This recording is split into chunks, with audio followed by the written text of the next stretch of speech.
Takedown level. This is the third time we're trying to do this voiceover.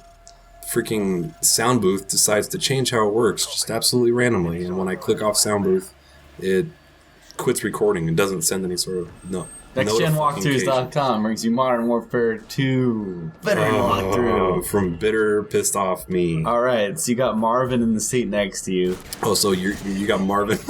so you're gonna do this walkthrough now because I've already said this. Yeah, I know what's going on. Okay, we'll switch roles for this one. You're gonna have to pick the brains out of your afro, and then you're gonna have to call the wolf to clean things up. Anyways, how does the wolf work? I can't quote it. I'll just turn into a mumble factory. Mumble factory. He talks fast and he drives faster. Okay. And you're gonna shoot a guy in the leg, because if you shot him in the head, it'd be a lot harder to torture him afterwards. Mm-hmm. So those guys have got the battery and his pants down. Exactly. And they're about to shock the Casbah. I mean, the Jawa. Shock the Jawa. Indeed.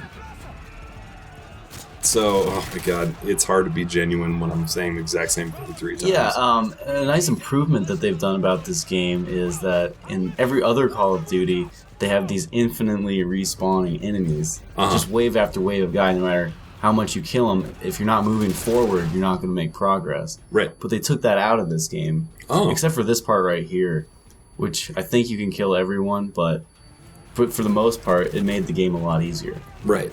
Exactly. Because I've played it. And what about friendly fire? I heard they changed friendly fire. Oh, yeah, definitely. I mean, I've shot some of the guys, my teammates, several times, and it didn't end my game, so it's a nice feature. Right, yeah, like in Call of Duty 4 and World at War, if you kill your own team, or if you shoot your own teammates, they say friendly fire will not be tolerated, and instant failure. Give you a nice quote from... You're right, Donald Rumsfeld. Yeah. Or Sun Tzu. Exactly. So, have you heard this deal that they've got going? Who? GameStop. Oh, I think I've heard of them. GameStop? Yeah. So GameSpots or GameStop? Stop, okay. They really get confused. It's the same business. Are they actually related? No, not at all. Completely different.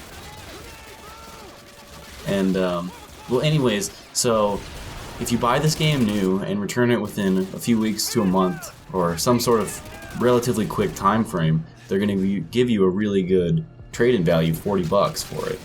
Right. Which is kind of crazy. Right, and it's because they're encouraging you to play the game super fast and get rid of it right back to it. And this is a game that probably a lot of people hang on to. Yes. And GameStop realizes that they can make more money on used games, so I think they're incentivizing it. Right, and people like buying used games. Right. And they probably saw from their numbers for Call of Duty 4 that they had very few trade-ins for that game because people are playing that game online for so long. You can play it forever. In fact, that's one of the few games. That's the only 360 game that I have. And Halo. Call of Duty 4. That's Xbox. Xbox 360.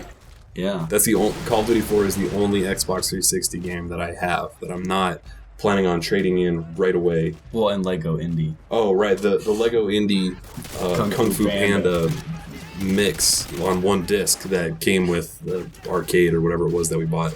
Yeah. But that you can't trade in. Do you think they'd ever pull this on a game like Mirror's Edge, where you can beat the game in probably 8 to 10 hours and then you'll never want to touch it again? No, I don't think that they would. The more I think about it... That would really piss off publishers. Oh, yeah, definitely. But I'm sure that the reason that they did this is because they're not expecting many people to trade this game in. Right. And it's already setting pre-order records. And pre-orders pretty well indicate how the game is going to sell. Right. And if you bought like the Elite Sniper package, you're probably not going to want to trade it in. Right. They probably saw thousands of people buying those night vision goggles and said, yeah, these guys are holding on in this game until forever. Yeah. And still not trading it in after Modern Warfare 3 comes out. Right. I think you recorded this time. Thank you, Jiba.